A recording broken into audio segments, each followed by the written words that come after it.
बिस्मिल्लाहिर्रहमानिर्रहीम। अस्सलाम वालेकुम डियर स्टूडेंट, उम्मीद करती हूँ आप सब खैरियत से होंगे।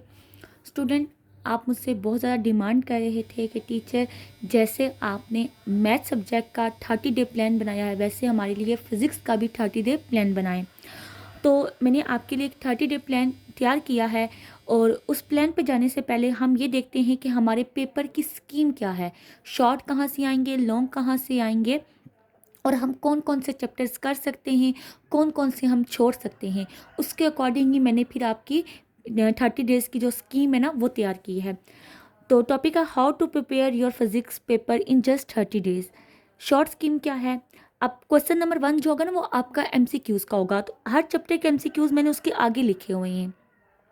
क्वेश्चन नंबर 2 है आपका यूनिट 1 है, इसमें से आपके 2 शॉर्ट आएंगे।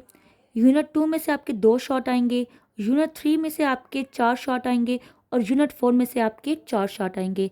ये 4 यूनिट मिला के आपका क्वेश्चन नंबर 2 बनेगा। टोटल शॉर्ट आपके 12 आएंगे, अटेम्प्ट आपने 8 करने होंगे। उसके साथ साथ जो आपका लॉन्ग है, क्वेश्चन नंबर 5 है, वो आपका आएगा यूनिट 1 2 3। अब इस तरह होगा कि इसका ए बी पार्ट बनेगा। ए पार्ट जो होगा वो थ्योरी का होगा और वो 5 नंबर का होगा, और जो इसका बी पार्ट होगा वो आपका न्यूमेरिकल का होगा और ये 3 नंबर का होगा। अब किसी एक इन तीनों चैप्टर में से किसी एक में से थ्योरी का आएगा और किसी एक में से आपका लॉन्ग न्यूमेरिकल आएगा, ठीक है। उसके बाद हम चलते हैं अपने क्वेश्चन नंबर 3 की जानिब। तो क्वेश्चन नंबर 3 अगर आप देखें तो क्वेश्चन नंबर 3 आपका क्या है, यूनिट 5 में से आपके 4 शॉट आएंगे, यूनिट 6 में से आपके 2 शॉट आएंगे, यूनिट 7 में से आपके 4 शॉट आएंगे और यूनिट 8 में से आपके 2 शॉट आएंगे। कुल मिला के आपके 12 शॉट होंगे जिसमें से आपने 8 करने होंगे। अब जो आपका लॉन्ग की स्कीम है, क्वेश्चन नंबर 6 जो आएगा वो आपके चैप्टर 4 5 और 6 में से आएगा। ये भी इसी तरह ए बी पार्ट पे होगा, एक इसका थ्योरी का पार्ट होगा और एक न्यूमेरिकल का पार्ट होगा। इन चैप्टर में से किसी एक में से थ्योरी आएगी और किसी एक में से न्यूमेरिकल आएगा। ऐसा नहीं है कि जिसमें से थ्योरी आए उसी में से न्यूमेरिकल भी आए। उसके बाद हम देखते हैं क्वेश्चन नंबर 7। तो ये जो है लॉन्ग का है, ये आपका 7 और 8 में से बनेगा। इसका भी ए पार्ट 5 नंबर का होगा और बी पार्ट इसका 3 नंबर का होगा, और ये भी न्यूमेरिकल और थ्योरी पे ही डिपेंड कर रहा होगा। तो अभी तक हमने 8 चैप्टर्स देखे हैं और 8 चैप्टर्स के ही हमने लॉन्ग और शॉर्ट देखे हैं। उसके बाद हम चलते हैं अपने क्वेश्चन नंबर 4 की तरफ। तो क्वेश्चन नंबर 4 क्या है आपके पास? क्वेश्चन नंबर 4 है, यूनिट 9 में से आपके 3 शॉट बनेंगे, यूनिट 10 में से आपके 3 शॉट बनेंगे, यूनिट 11 में से 1 शॉट बनेगा और यूनिट 12 में से भी 1 शॉट बनेगा। और ये आगे एमसीक्यूज लिखे हुए। टोटल शॉट 9 होंगे, आपने 6 करने होंगे। अब बच्चों ये तो आपके लॉन्ग स्कीम क्या है, एक आपका जो क्वेश्चन नंबर 8 है वो 9 और 10 में से बनेगा। अच्छा, इसमें नहीं है, ये मस्ट एक 9 में से आएगा और एक 10 में से ही आएगा। इसी तरह अगर क्वेश्चन नंबर 8 की बात करें तो ये भी लाजमी तौर पर एक 9 में से आएगा, एक 12 में से आएगा और एक 11 में से आएगा। अच्छा बच्चों, और यहाँ पे अगर देखें ना ये 7 और 8, तो इसमें भी एक थ्योरी जो है वो आपकी 7 या 8 में से आ सकती है, न्यूमेरिकल भी 7 या 8 में से, मतलब जिसमें से थ्योरी आएगी उसमें से न्यूमेरिकल नहीं आएगा। फॉर एग्जांपल अगर 7 में से थ्योरी का आ गया ना तो 8 में से आपका न्यूमेरिकल आएगा। ये इस तरह आपकी पेयरिंग स्कीम है। अब हम ना ज़रा लॉन्ग देखते हैं कि हम लॉन्ग अटैम्प्ट कैसे करें। अच्छा, कुछ बच्चे अगर आप पहले 3 अटैम्प्ट करना चाहते हैं, आप पहले 3 लॉन्ग अटैम्प्ट करना चाहते हैं ना, तो आपको कितने चैप्टर्स के लॉन्ग तैयार करने पड़ेंगे? 3 3 6 7 8 8 चैप्टर के आपको तैयार करने पड़ेंगे। लेकिन अगर आप पहला मतलब 5वां 7वां और 8वां करना चाहते हैं, ठीक है, ये आप लॉन्ग करना चाहते हैं, तो आपको 60 चैप्टर तैयार करने पड़ेंगे। 3 और 2 5 और 2 7। मैंने यहाँ पे ना एक आपको बना के दी थी कि अगर आप तैयार करें, जिससे मैंने यहाँ बनाई थी यूनिट 1 2 3, इसमें से आपकी 8 शॉर्ट हो जाएंगे, एक लॉन्ग हो जाएगा। 8 शॉर्ट आपके 16 नंबर के हैं और प्लस एक लॉन्ग आपका 8 नंबर का है, ठीक है। ये टोटल मिला के 24 बनेंगे। और इसमें से जो बाकी आपके 2 चैप्टर रह जाते हैं ना, सॉरी तीसरा जो आपका चैप्टर रहता है, उसमें से आपके क्या आएंगे, 3 MCQs आएंगे, तो ये आपके टोटल मिला के 27 नंबर बनते हैं। इसी तरह अगर आप यूनिट 7 और 8 करें लॉन्ग के लिए, ठीक है, तो यूनिट 7 और 8 कंप्लीट करें, आप कुछ भी ना इसमें से छोड़ें, शॉर्ट लॉन्ग सारे करें, तो आपके 6 शॉर्ट अटैम्प्ट होंगे और एक आपका लॉन्ग अटैम्प्ट होगा। और 6 शॉर्ट 12 नंबर के होंगे, एक लॉन्ग 8 नंबर का होगा। और आपके ये 20 नंबर बनेंगे, 3 नंबर के आपके MCQs हो जाएंगे जो इन चैप्टर्स में से आएंगे। ये कुल मिला के 23 नंबर बनते हैं। इसी तरह आप नेक्स्ट अगर देखो तो यूनिट 9 है। यूनिट 9 में आपका क्या हो, यूनिट 9 और 10 करें आप कंप्लीट, लॉन्ग शॉर्ट आप सारे करें, तो इसमें से आपके 6 शॉर्ट हो जाएंगे और एक लॉन्ग होगा। 6 शॉर्ट आपके 12 नंबर के, एक लॉन्ग आपका 8 नंबर का है, और ये 20 नंबर के बनेंगे और 4 नंबर के MCQs आएंगे, तो ये 24 नंबर का आपका पेपर अटैम्प्ट होगा। अब 2 short remaining from question number 3। Question number 3 में आपने टोटल 8 शॉर्ट करने हैं, लेकिन आपके 6 हो पाएंगे अगर आप इस स्कीम से चलें। और बाकी जो चैप्टर्स आपके बचे थे, इन चैप्टर्स के अलावा उनकी MCQs के नंबर मैंने ऐड किए हैं। ये 4 नंबर तो आपके शॉर्ट के चलेंगे ना, लेकिन MCQs आप अटैम्प्ट करेंगे, टोटल मिला के आपके MCQs बनते हैं 7 नंबर के। अब देखें, अगर आप इन्हें ऐड करें ना, 27, 23, 24, ये टोटल नंबर बनते हैं 74। 74 में ये MCQs के नंबर आप ऐड करें तो ये बनते हैं 7, तो आप 81 नंबर का पेपर अटेम्प्ट कर सकते हो। आपको 2 शॉर्ट नहीं आएंगे, ये फॉर एग्जांपल मैं कह रही हूँ, लाजमी नहीं है कि ऐसा हो जाए, लेकिन आप 81 नंबर का पेपर अटेम्प्ट कर सकते हो अगर आप अपनी पेइंग स्कीम ये रखो। लेकिन अगर आप ये करना चाहते हैं कि आप कम चैप्टर्स लॉन्ग के लिए तैयार करना चाहते हैं, जैसे आप 7, 8, 9, 10 और 11 और 12 चैप्टर कर लें, तो इसके लिए ये होगा कि आपके एक तो लॉन्ग कम हो जाएंगे, 4 चैप्टर्स के लॉन्ग हो जाएंगे। और आप इसमें से शॉर्ट कितने अटैम्प्ट कर सकते हैं, बाकी चैप्टर्स के आप क्या करें, शॉर्ट कर लें सारे, और इनके शॉर्ट और लॉन्ग सारे करें, तो फिर भी इंशाल्लाह उम्मीद है कि आपके शॉर्ट और लॉन्ग अच्छे से अटैम्प्ट हो जाएंगे। अगर आप पहले 4 चैप्टर के जस्ट शॉर्ट एक्सरसाइज शॉर्ट और जो आगे अंदर डेफिनेशंस आती हैं वही आप तैयार कर लें, तो आपके पहले पोर्शन के शॉर्ट सारे हो सकते हैं, और लॉन्ग के लिए आप 7 से 12 तक सारे आप चैप्टर करें, 7, 8, 9, 10, 11, 12, आप ये चैप्टर्स लॉन्ग और शॉर्ट सब के लिए तैयार कर लें, तो आपके अगले लॉन्ग और शॉर्ट सारे कवर हो जाएंगे। आपका भी पेपर में से कुछ भी मिस नहीं होगा, और ये हो जाएगा कि आपके लिए शॉर्ट ना कम हो जाएंगे बहुत ज़्यादा। जितने कम चैप्टर्स होंगे आपकी उतनी अच्छी रिवीजन हो जाएगी। और आप चैप्टर 5 छोड़ सकते हैं शॉर्ट के लिए, लेकिन ज़्यादा बेहतर ऑप्शन ये है कि चैप्टर 5 के भी शॉर्ट्स आप कर लें। तो अब हम चलते हैं अपने डेली रूटीन की तरफ कि क्या स्टडी प्लान मैंने आपके लिए बनाया है कि आपने डेली बेस पर कैसे तैयारी करनी है। पहले हम टाइम टेबल देख लेते हैं। तो मैंने आपका फिज़िक्स का जो टाइम रखा था ना वो 1.5 घंटा था, और यही 1.5 घंटा देख कर ही मैंने आपका जो प्लान है वो तैयार किया है, ताकि बच्चों को कोई भी मुश्किल पेश ना आए। तो वो 1.5 घंटे में आराम से अपना जो फिज़िक्स का कोई भी टॉपिक हो, कोई भी क्वेश्चन हो, वो आराम से तैयार कर लें। तो टॉपिक पे जाने से पहले, स्टडी प्लान पे जाने से पहले मेरी आप सबसे गुजारिश है कि वीडियो मुकम्मल देखा करें, क्योंकि ये जो स्टडी प्लान है ये बहुत मेहनत करके मैंने बनाया है। तो अगर आप वीडियो दरमियान में छोड़ देते हैं, वीडियो नहीं देखते, तो ये वीडियो अप होने की बजाय ये डाउन होना शुरू हो जाती है और मेरी सारी मेहनत ज़ाया जाती है। तो प्लीज़ मेरी आप सबसे गुजारिश है कि वीडियो लाजमी तौर पर मुकम्मल देखा करें। अब हम चलते हैं अपने स्टडी प्लान की तरफ। Physics 30 days plan start from 3 May to 3 June. आज 2 मई है, तो क्योंकि आज अगर आप आज के दिन भी अगर ये स्टार्ट करना चाहें तो अच्छी बात है, लेकिन अगर आप कल से स्टार्ट करना चाहें तब भी आपका 1 माह में कवर हो जाएगा। सबसे पहले आपने 3 मई को क्या करना है, चैप्टर नंबर 1 के शॉर्ट करने हैं, प्लस इसके जो कॉम्प्रहेंसिव क्वेश्चंस होते हैं आपने वो कंस्ट्रक्टेड क्वेश्चंस होते हैं आपने वो करने हैं और MCQs करने हैं। इसी तरह आपने चैप्टर नंबर 2 के भी शॉर्ट करने हैं, और जो कंस्ट्रक्टेड क्वेश्चंस हैं आपने वो करने हैं, और उसके साथ आपने MCQs करने हैं। 4 मई को, और ये 1.5 घंटे में आपका आराम से हो जाएगा।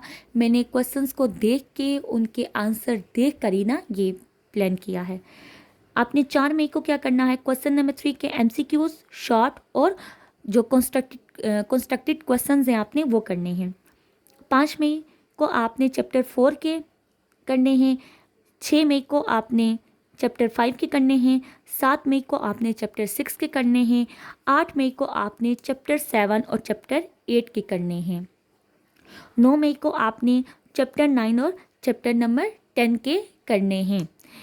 और बच्चों इनके जो कंस्ट्रक्टेड क्वेश्चंस थे ना और शॉर्ट थे वो बहुत कम थे, इस वजह से मैंने ये 2-2 चैप्टर्स कर दिए हैं। लेकिन अगर आपसे नहीं हो पाएगा 1.5 घंटे में, आपको लग रहा है, तो फिर आप ना मार्क कर देना और नेक्स्ट डे वहाँ से ही स्टार्ट करना। लेकिन मुझे उम्मीद है आप लोग कर लोगे, क्योंकि आप पहली बार नहीं याद कर रहे हो। वैसे जो पहली बार भी याद करेगा ना बच्चा, वो अगर मुकम्मल तवज्जो से बैठकर पूरा 1.5 घंटा देगा तो ये तब भी उसके लिए मुश्किल नहीं है। मैंने हर स्टूडेंट को मद्देनज़र रख के ये टाइम टेबल बनाया है, और ख़ास तौर पर बॉयज़ को मद्देनज़र रख के बनाया, क्योंकि बॉयज़ ना जल्दी फीड अप हो जाती हैं, गर्ल्स तो फिर भी बैठ के पढ़ती हैं ना। क्योंकि जो वो ना एक मुहावरा है ना कि practice make a man's perfect, ठीक है। मैं खुद कंप्लीट करती हूँ, because woman is already perfect. इस वजह से मैंने सबको देख के ये बनाया है। उसके बाद 10 मई को आपने चैप्टर नंबर 11 के MCQs शॉर्ट और कंस्ट्रक्टेड क्वेश्चंस करने हैं, और आपने 11 मई को चैप्टर नंबर 12 के MCQs शॉर्ट और कंस्ट्रक्टेड क्वेश्चंस करने हैं।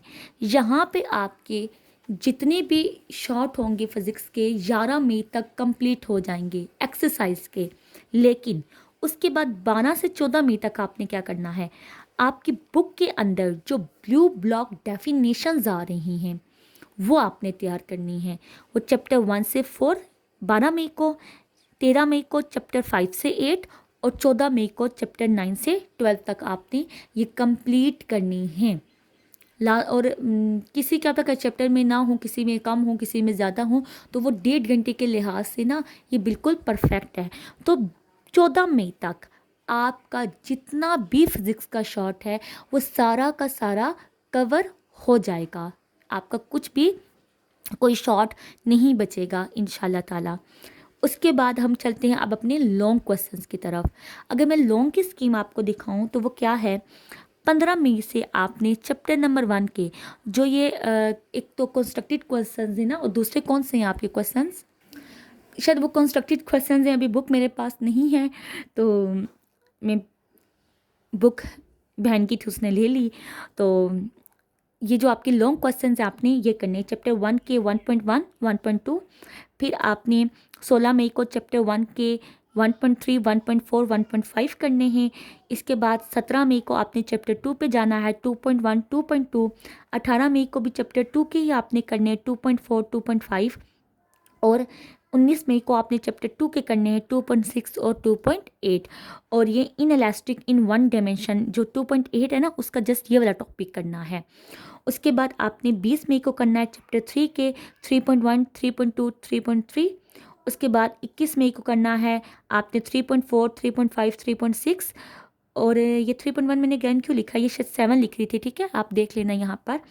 और ये ना जो आपके क्वेश्चन है ना, इनका एक ही आंसर था, मैंने वो आपकी की बुक में चेक किया था, तो वो ना एक ही टॉपिक के अंदर ही आ रहे थे, इस वजह से मैंने फिर ये ज़्यादा लिख दी हैं। आप एक टॉपिक तैयार करोगे ये सारे हो जाएंगे।